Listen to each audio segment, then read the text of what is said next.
Olá, boa noite e seja bem-vindo ao Brasil em Pauta. O atual sistema previdenciário brasileiro é considerado insustentável por causa das mudanças demográficas que ocorrem no país. Hoje existem 7,5 pessoas em idade ativa para cada idoso. Em 2060, de acordo com as projeções do IBGE, esse número deve cair para quase 2,5 pessoas em idade ativa para cada idoso. E para falar sobre esse grande desafio que é corrigir os problemas na Previdência e garantir a aposentadoria para todos, eu recebo o secretário especial de Previdência e Trabalho, Rogério Marinho. Secretário, muito obrigado aqui no nosso Brasil em Pauta. Secretário, aqui na Nova TV Brasil, a ideia é ampliar a voz dos brasileiros. E nós fomos às ruas para saber o que a população gostaria de perguntar para o senhor. Vamos ver a primeira pergunta. Tenho 29 anos e eu quero saber o quê? Qual garantia a reforma da Previdência vai dar para a minha geração no futuro? Se eu vou me aposentar, se eu não vou, se eu vou ter condição boa no futuro ou não? Bom, primeiro, boa noite, né? Dizer que é uma oportunidade de estarmos aqui diante dos telespectadores para explicar um pouco a respeito desse projeto que impacta a vida de todo mundo, né?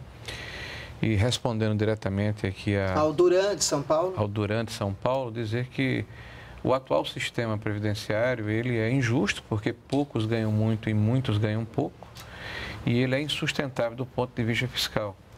Vários estados brasileiros já estão com dificuldade de pagar suas aposentadorias, os seus benefícios e os salários dos seus funcionários em função dessa deterioração fiscal. Então, essa nova previdência, a reestruturação do sistema vai permitir, Duran, que você possa, a exemplo daquele da sua geração, ter a convicção de que no futuro o Estado brasileiro vai honrar o compromisso que assumiu com você. Na hora em que você estiver idoso, né, você estiver no final do seu período laboral, o que você contribuiu efetivamente vai poder ser reposto para que você tenha segurança na fase da sua vida em que você vai precisar mais dessa presença do Estado brasileiro. Dessa segurança. Apesar de muito se falar sobre a nova Previdência, a população ainda tem dúvidas sobre o que vai acontecer no futuro. E quem já está perto de se aposentar pode ficar ainda mais inseguro. O que o senhor pode responder para pessoas como a Carla de São Paulo? Vamos ouvir a pergunta dela. Como é que fica a situação de pessoas que têm pouquíssimo tempo para aposentar? Como é que fica a regra de transição para essas pessoas? Bom, Carla, quem falta apenas 2 anos para se aposentar, será cobrado um pedágio de 50%. Tipo, faltou 2 anos, vai trabalhar mais 1 ano e se aposenta. Né? Faltou 1 ano, trabalha mais 6 meses e pode se aposentar. Então, para o sistema geral, né, que é o INSS, nós temos essa possibilidade de um pedágio de até 50% para quem falta 2 anos. E quem já tem as regras de elegibilidade atingidas por ocasião da promulgação da PEC, esses já se aposentam de imediato, quer dizer, o direito adquirido ele não será danificado. Vamos a uma outra pergunta. E quem já está aposentado também tem dúvida, secretário. Vamos ver a pergunta sobre essa questão. Eu gostaria de saber se a reforma da Previdência vai mexer com quem já está aposentado, que no caso sou eu. Olha, qual é o nome da senhora?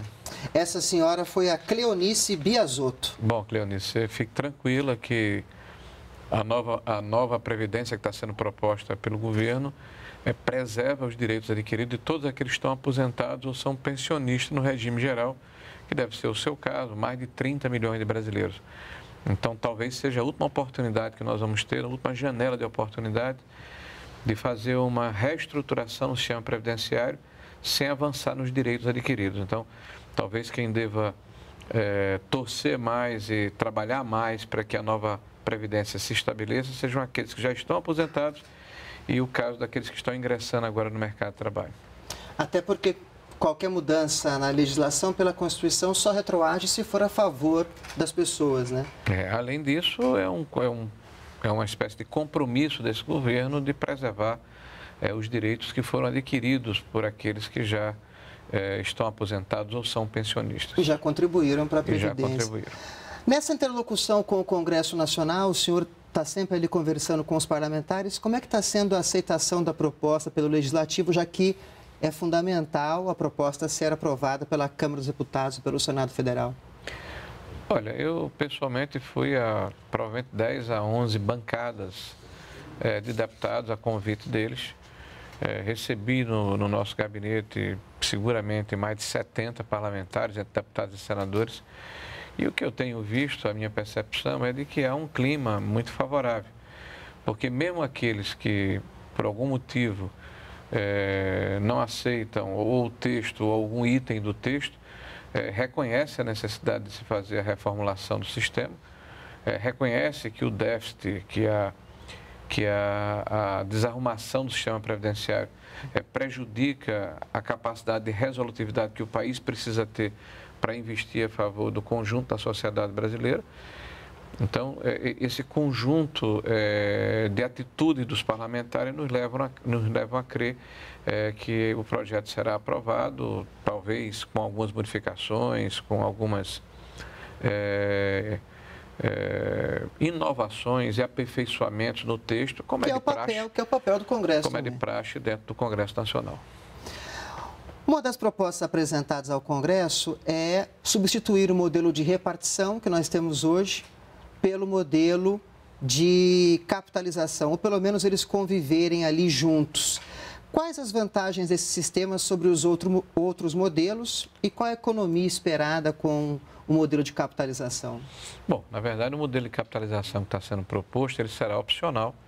Então, aqueles que pretenderem se manter no modelo atual terão essa faculdade e só poderão ingressar no regime de capitalização os novos entrantes, aqueles que ainda não entraram no mercado de trabalho. Então, todos nós, eu, você, a maioria dos nossos telespectadores que já trabalham, que já estão no mercado de trabalho, esses estarão no modelo de repartição, que é o modelo atual. Que é o modelo atual.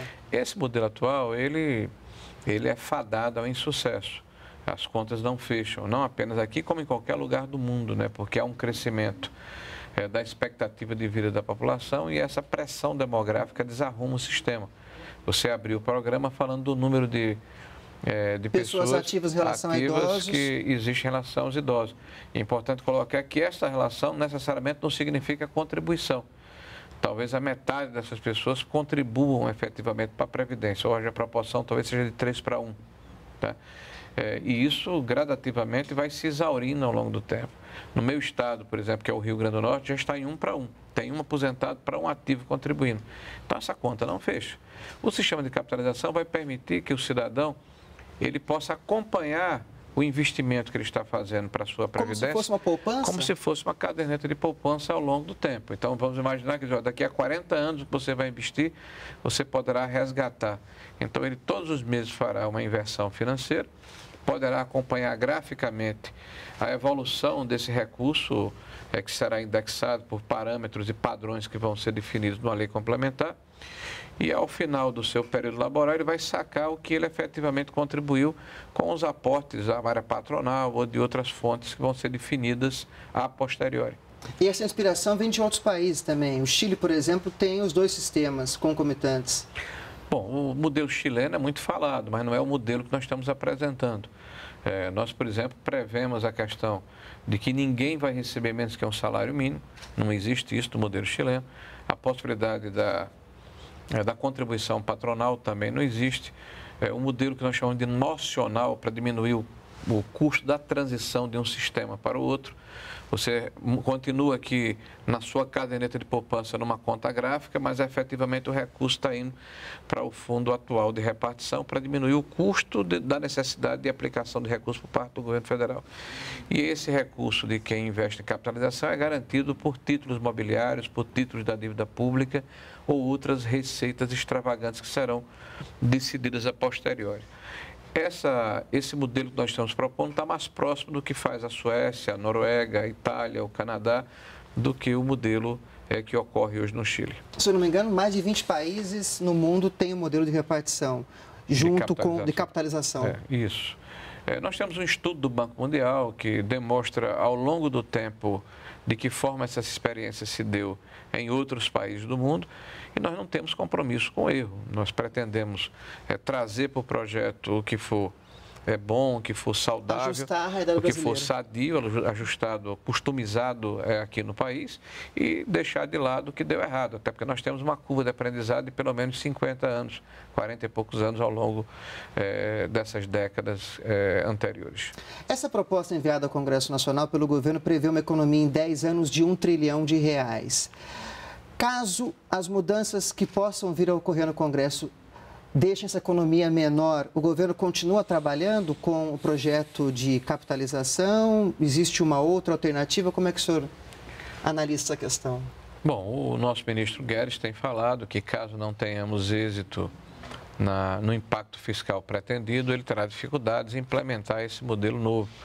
Agora, claro que mesmo com esse êxito de R$1 trilhão de economia ao longo de 10 anos, para se implantar um regime de capitalização é necessário se ter responsabilidade em apresentar um texto em que você tenha o que eu chamo de envergadura fiscal e de um cálculo atuarial subsistente, consistente, aliás, que permita que ao longo de 70, 80 anos nós possamos administrar esse estoque, que somos nós, as pessoas que vão continuar no regime de repartição e, ao mesmo tempo, ditar regras, de estabelecer regras de normatização e de regulação que deem segurança a quem vai investir no regime de capitalização, de que no futuro ele será ressarcido do investimento que ele fez com as correções devidas. Secretário, vamos fazer agora um breve intervalo e na volta a gente conversa mais sobre a nova Previdência. O Brasil em Pauta volta já já.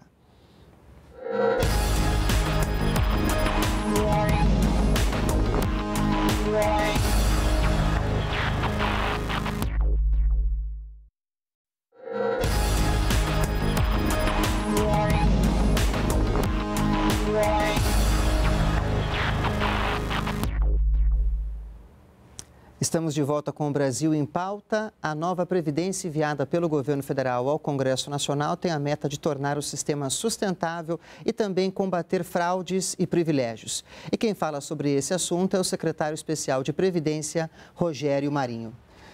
Secretário, o governo tem defendido que o atual sistema previdenciário fabrica desigualdades, o que acarreta hoje em 40 milhões de brasileiros excluídos do mercado formal, sem carteira de trabalho assinada.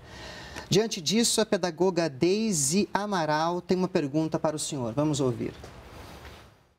Gostaria de saber se depois da reforma da Previdência o desemprego vai começar a cair, né? E vai gerar mais novos postos de trabalho. Bom, Deise, primeiro agradecer até a pergunta, porque a reforma do nosso sistema previdenciário não é um fim em si mesmo.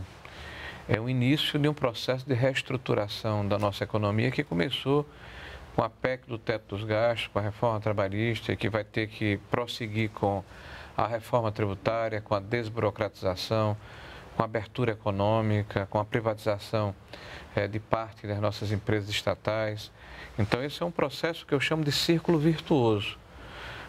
Há uma enorme quantidade de investimentos que estão represados porque os agentes econômicos estão aguardando para verificar se o governo vai botar em ordem as suas contas públicas. Há 6 anos, o governo brasileiro vai ao mercado buscar dinheiro emprestado para poder fazer frente às suas despesas primárias. E a dívida pública só aumenta. E a dívida pública aumenta, pressiona o orçamento e retira o poder discricionário do governo federal de fazer investimentos que signifiquem desde oportunidade de trabalho, emprego e renda, educação, saúde, segurança pública. Então, é esse círculo vicioso, perverso, que a gente começa a combater com a reestruturação do sistema previdenciário, porque, ao lado da dívida pública, a Previdência são os dois, é o maior que mais pressiona o orçamento. Pressionador do orçamento federal. Então, a gente começa a organizar as contas públicas, os investimentos vão ser feitos e as oportunidades de trabalho e emprego vão surgir certamente em função dessa situação, desse cenário. Outra regra da proposta enviada pelo governo federal ao Congresso seria quem ganha mais, paga mais, quem ganha menos, paga menos. Essa tem sido a proposta do governo na defesa da nova Previdência. Essa é exatamente a dúvida da advogada Carolina Costa. Vamos ver o que ela vai perguntar para o senhor. Se a reforma da Previdência acabará com as desigualdades do sistema previdenciário brasileiro. Ou seja, qual será a diferença entre as pessoas mais pobres e as pessoas mais ricas? Meu nome dela? Carolina Costa, advogada. Bom, Carolina, primeiro é importante dizer que hoje no Brasil a empregada doméstica se aposenta 10 anos mais tarde do que a patroa. O peão da obra 10 anos mais tarde do que o dono da obra, o engenheiro civil. Então, os mais pobres no Brasil se aposentam em média com 65 anos e meio. Estou falando de 53% das pessoas que estão no regime geral de previdência, que não conseguem, aos 65 anos por idade, contribuir os 15 anos necessários para terem direito a uma aposentadoria, que normalmente é de um salário mínimo, 66% dos 30 milhões de aposentados no Brasil. Essa proposta vai fazer com que o juiz, o político, o promotor público, o auditor fiscal, o comerciário, o cabeceiro, o motorista, todos vão ter as mesmas regras para se aposentar e para a concessão do benefício de aposentadoria e o teto do regime geral, dentro de um processo de transição, que é R$ 5.800 e poucos reais, e o piso, que é um salário mínimo. Que é um salário mínimo. Agora, é evidente que aqueles que ganham acima do teto, eles vão poder fazer uma poupança privada, mas não do serviço público, não a poupança pública brasileira. Nós aumentamos também as alíquotas de forma progressiva de contribuição. Então, quem está na base da pirâmide, que ganha até R$ 1.490, essas pessoas vão ter uma redução da alíquota de 8% para 7,5%. Em compensação, quem está acima da pirâmide, quem passa do teto do Supremo Tribunal Federal, que são 39 mil e alguns quebrados, esse vai pagar uma alíquota de 22%. E dentro dos dois pisos que eu falei, é uma progressividade. Então, quem claramente... ganha mais, paga uma alíquota maior. Quem ganha mais, contribui com mais. Quem ganha menos, contribui com ainda menos, mas todos contribuem. O que mostra a justiça da proposta também. Isso. Agora vamos ver a dúvida do Bruno Brito. Vamos acompanhar. Eu gostaria de perguntar se a reforma previdenciária também vai ser aplicada aos militares aposentados e na ativa. Ele é advogado, o Bruno Brito, secretário. Bom, Bruno, primeiro é importante colocar que essa é a primeira reestruturação que é feita no sistema de proteção social dos militares, que alcança justamente as pensionistas. Porque o militar, ele tem uma especificidade diferente do civil. Ele, quando é reformado, ele não se aposenta, ele fica à disposição das Forças Armadas para ser convocado a qualquer momento. Por isso, ele continua a contribuir com a mesma alíquota que ele contribuía quando estava na ativa, que na época era 7,5%, acrescido de 3,5% do seguro-saúde, de um auxílio-saúde, dava 11%, e agora vai aumentar para 14%. A novidade nessa reestruturação é que as pensionistas que não pagavam a Previdência, o sistema de proteção social, vão passar a pagar na mesma proporção dos militares. E, além disso, vai haver um aumento do tempo de contribuição de 30 para 35 anos. Ou seja, a categoria dos militares também está contribuindo. Também vai dar a sua contribuição. A gente pode falar um pouco de alternativas em relação à reforma da Previdência, essa proposta. Por exemplo, se o governo conseguisse taxar as grandes fortunas, o governo poderia abrir mão, prescindir da reforma da Previdência ou não? Bom, primeiro são duas situações distintas. Taxação de grandes fortunas, lucros e dividendos. Taxação de lucros e dividendos, outras formas extravagantes de arrecadação são possíveis, sim. Só que isso é dentro do âmbito de uma reforma tributária. É bom lembrar que o que o governo está propondo agora é reestruturar o sistema previdenciário.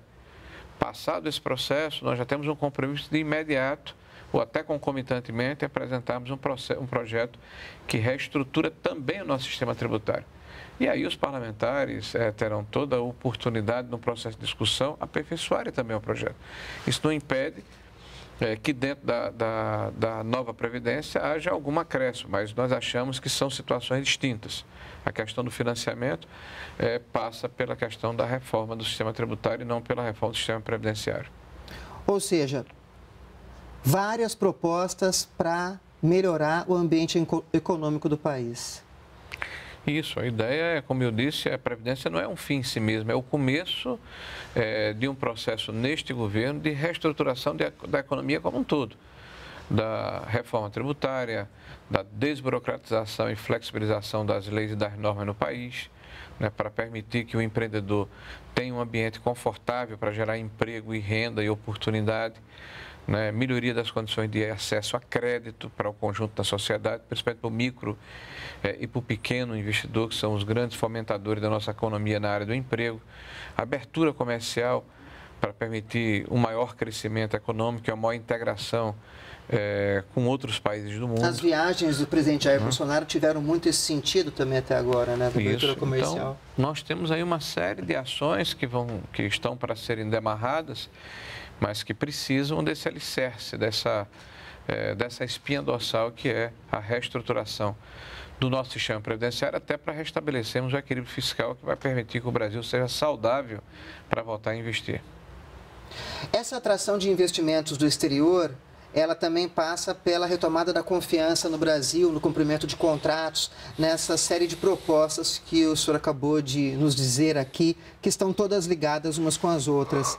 O senhor acredita que essas propostas já apresentadas pelo Brasil e as ideias que vão ser lançadas no governo do presidente Jair Bolsonaro está recuperando a imagem do Brasil no exterior? Como que o senhor vê essa questão? Eu acho que há uma grande expectativa e um grande interesse no Brasil. Nós tivemos a eleição no México do Obrador.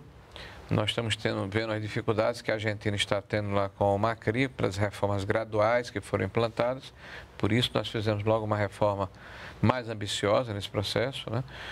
E nesse intervalo do México até a Argentina, o único país que remanesce com o tamanho, com o potencial, com a população, com o mercado respeitável é o Brasil. A maior economia da América Latina. Isso, então certamente nós estamos chamando a atenção e na hora em que fizermos nosso dever de casa, no sentido de reequilibrar as finanças públicas, eu não tenho dúvida que dezenas de bilhões de dólares virão para o Brasil e isso vai gerar emprego, renda e oportunidade para um enorme número de brasileiros e brasileiras.